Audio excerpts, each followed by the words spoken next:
Rakyat Nomor 6 Kamis tanggal 24 Maret 2025 pelajaran Bahasa Indonesia. Saya Kesha Mufti berperan sebagai Nur. Saya Alessandra Galimardika sebagai saudagar. Saya Askara Vidya sebagai Rasid. Saya Muhammad Farhan sebagai Manik. Saya Rizka Jana sebagai Mande. Selamat menyaksikan.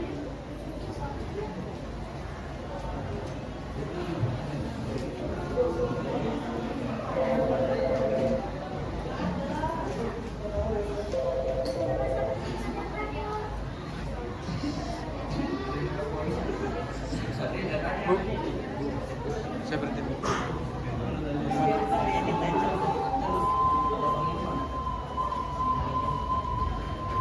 Dulu kalau Kota Edmasi, Kota Padang, Sumatera Barat. Hiduplah Raja Tua berteman Mani Rubaya dan anak lakinya bernama Malin Tuna.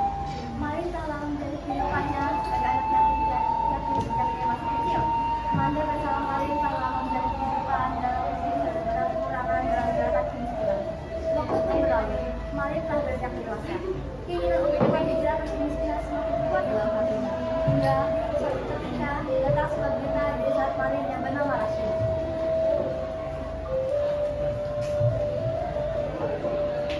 Assalamualaikum kali. Waalaikumsalam, saudara. Alhamdulillah aku sehat walafiat. Bagaimana? Sangat sekali. Ada kebenaran kedatangan. Ada kabar gembira apa ya, Pak? Tentu saja aku membawa kabar gembira untuk sekolah. Kabar gembira apa, Pak? Tentu saja aku melihat kapal bersandar di pelabuhan Pantai Manis. Aku pikir kita bisa ikut menumpang kapal itu kembali dari sini. Maksudmu kita berdua akan berwisata? Ya, itu yang aku maksud. Kok tidak bosan hidup di seperti ini? Karena engkau ingin membahagiakan ibumu. Ayolah, mari ikut bersama aku. Aku sangat ingin itu.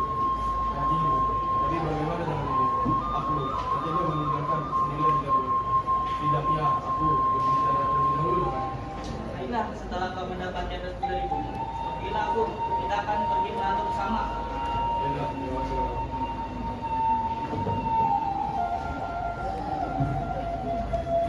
Malin pun bergegas pulang ke rumah untuk menemui ibunya dalam meminta restu untuk pekerjaannya. Setibanya di rumah Malin, Ibu, bolehkah aku pergi berangkat dari segera? Aku sangat ingin membahagiakan ibu. kenapa tiba-tiba sekali kau ingin pergi? Bagaimana dengan ibumu yang sudah tua ini? Karena sebab itulah ibu, kalian meminta suami ibu. Sebenarnya kalian tak tega menikahkan ibu sehingga tidak ini. Tapi kalian mohon, izinkan anakku ini pergi demi kebaikan kita berdua. Kalian janji akan merubah nasib kita berdua lebih baik dari sekarang ini. Apakah kau sudah memikirkan berarti? Insya Allah Bu, kalian sudah membuatkan tekad bersama dengan Rasul untuk tentang kapal dagang yang saat ini telah bersandar di pelabuhan Pantai itu. Baiklah, Nak, jika itu kau sudah pikirkan masak-masak yang aku ini. Pergilah, Nak, tapi jangan kau lupakan ibumu yang sudah tua ini. Pulanglah jika kau sedang meraih apa yang kau inginkan. Kalian berjanji Ibu, kalian tidak akan membawa ibu. Kalian pasti akan pulang dan membuat ibu bangga. Kalian janji Bu. Baiklah, Nak, jika itu sudah keputusanmu, pergilah, Nak. Raihlah apa yang kamu cita-citakan. Terima kasih Bu. Insya Allah kalian akan pergi besok pagi bersama dengan Rasul.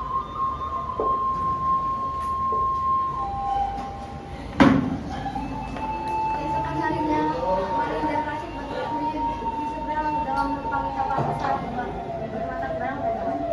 Ibu Malin hanya bisa pasrah merelakan kepergian putranya tersebut.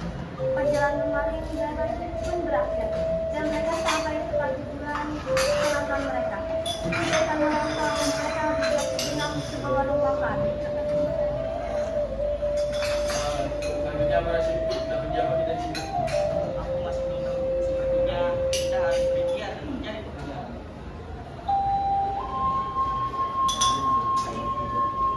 Tanpa mereka sadari, percakapan dua sahabat itu didengar oleh salah satu sahabat mereka yang berkunjung di warung makan itu juga. Hei anak muda, apakah Anda sedang mencari pekerjaan? Kebetulan sekali. Saya sedang membutuhkan 2 pekerja laki-laki yang pas seperti kalian itu. Apakah sekiranya kalian bersedia? Tuan, apakah kami bisa langsung bekerja?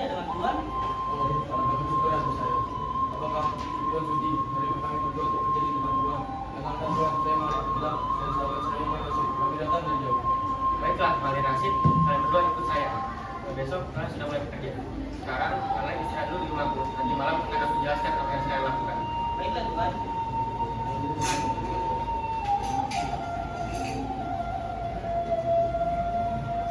Akhirnya Malin Rashid ikut serta bersama Dewan Saudagar ke daerah tersebut. Mereka mulai mengunjungi Dewan Saudagar. Esokan harinya, Malin dan Rashid mulai bekerja. Waktu berlalu. Dari Malin tak lama bekerja di Dewan Saudagar. Tanpa mereka sadari, Saudagar tak lama memperhatikan segala gerak-gerik mereka dan aktivitas mereka. Beberapa alasan dan pertimbangan akhirnya tak lagi dikerjakan. Akhirnya Rashid pun pulang ke kampung halamannya. Suatu ketika datanglah Putri Saudagar ke tempat Malin bekerja. Ia bermaksud untuk meninjau bisnis milik ayahnya yang suatu saat nanti akan menjadi miliknya. Putri tersebut pun diam-diam memperhatikan salah satu karyawan ayahnya yang memiliki etos kerja yang berbeda dengan karyawan lainnya. Lama-kelamaan, ia pun tertarik dengan karyawan tersebut yang tak lain bukan adalah Malin Bunda.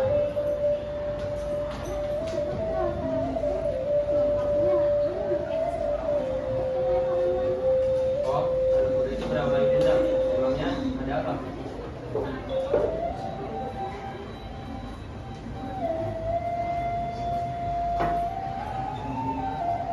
Semenjak hari itu, Putri Saudagar semakin tertarik pada Malin. Dia diam-diam selalu memperhatikan dirinya. Tahun demi tahun pun berlalu. Malin benar dipikirkan Saudagar untuk memegang salah satu cabang usaha. Selama cabang usaha itu Malin, usaha Saudagar semakin berkembang pesat karena usahanya pun semakin jatuh hati pada Malin. Hingga akhirnya Malin pun dinikahkan oleh Saudagar yang putri kesayangannya. Beberapa bulan setelah pernikahan mereka, sang putri yang lain bertanya, kamu siapa yang ingin kita Tasya?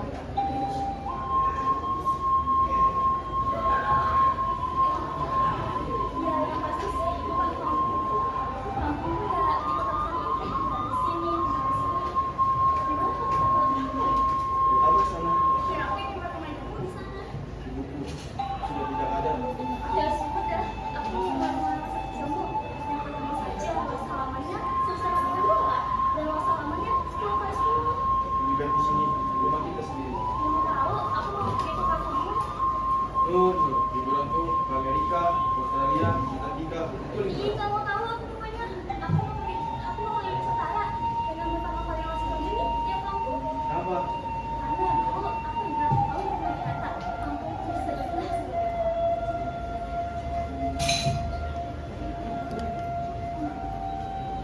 Akhirnya mereka belum pergi ke kampung Malin yang bernama Malin. Setiba di sana, ia seorang yang tak asing baginya. Laki itu tak lain adalah sahabat lama. Malin, apa itu? Oh. Malin. Ini benar kau. Mas, sekarang sudah sukses ya. Ya, seperti yang aku telah berbagi. Jadi baik di sini. Kau lihat wanita satu yang bersama kita dan ini menjadi satu. Wah, sekarang kau sudah menjadi orang hebat Malin. Aku kagum. Sudah ya, aku ingin gantian dulu sama si ibu. Itu saja kawan, senang-senanglah.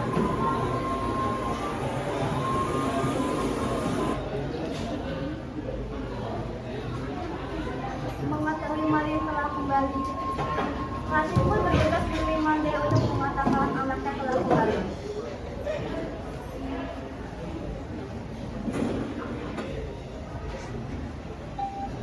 Ma, cepatlah kau pergi ke pantai air manis. Malin anakku sudah kembali. Kau benar anak, Benar, Ma. Untuk apa saya membohongi, Ma? yang kau katakan itu karena dusta, Pak. Bukan, Ma. Rashid, kau temani Mak ke pelabuhan sekarang. Baiklah, Ma.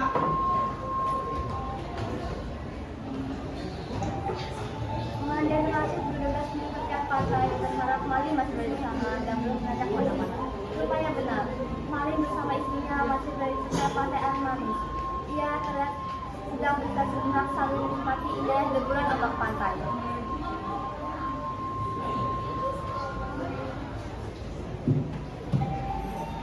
Malin, kau itu nak. Tidak tahu, mungkin kami bisa berpura-pura mengenal. Tuhan berhak untuk mengampuninya dalam baca pakai ampun. Kemarin kita sangat malu karena tidak istimewa.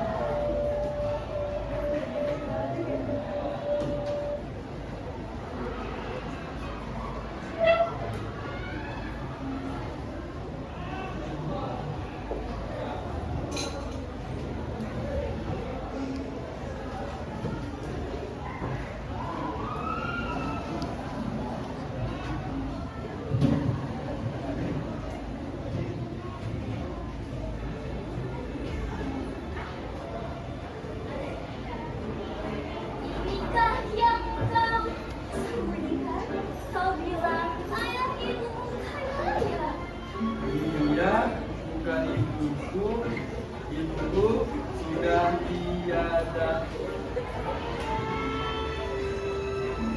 Kamu semua ini, masa wanita itu yang kau sebut bunda?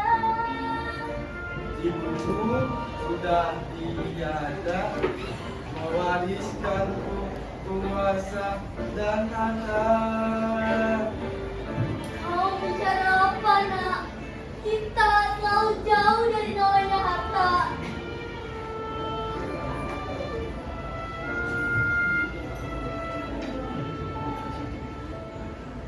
Lihat, dia mengaku bundamu.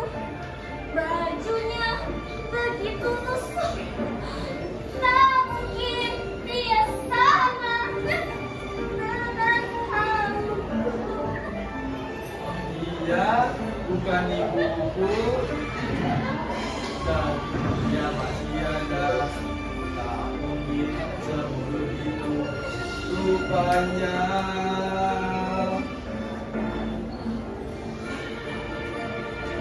Mari kita pergi tindakannya. Bani dengan bersungkur dan di atas tanah saya menghadap ke atas.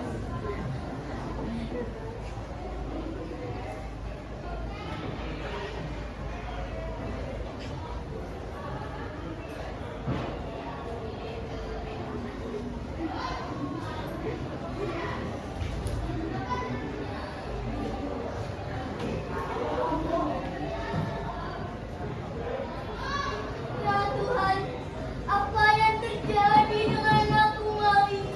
Mengapa ia berubah setelah sekian lamanya? Dan dia bukan putra Siap lagi. apa belum? Tangannya udah pada siap apa belum? Siap ya? Waktunya 1 menit 30 detik cukup gak? Cukup ya dia? Aku masukin ke etalase, kamu jangan dulu pada check out.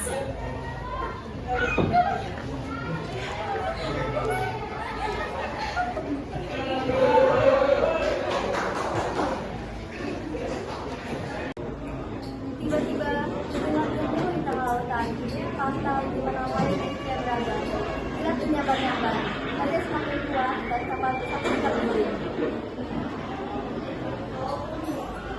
Apa? Apa? Dari itu rata. Hari sebelum kau bekerja. Aku tidak tahu Dinda. Mungkin Allah marah pada kita. Seketika, kilat dalam kata sama yang luar biasa menyambar ke arah Mali. Tiba-tiba, dia menjadi sebuah batu. Ia berdasar kencang-kencangnya sebelum akhirnya ia menjadi sebuah batu yang tersungkur seperti bersujud. Ibu, ampuni aku ibu. Aku tidak melakukan pada ibu. Ampuni aku ibu.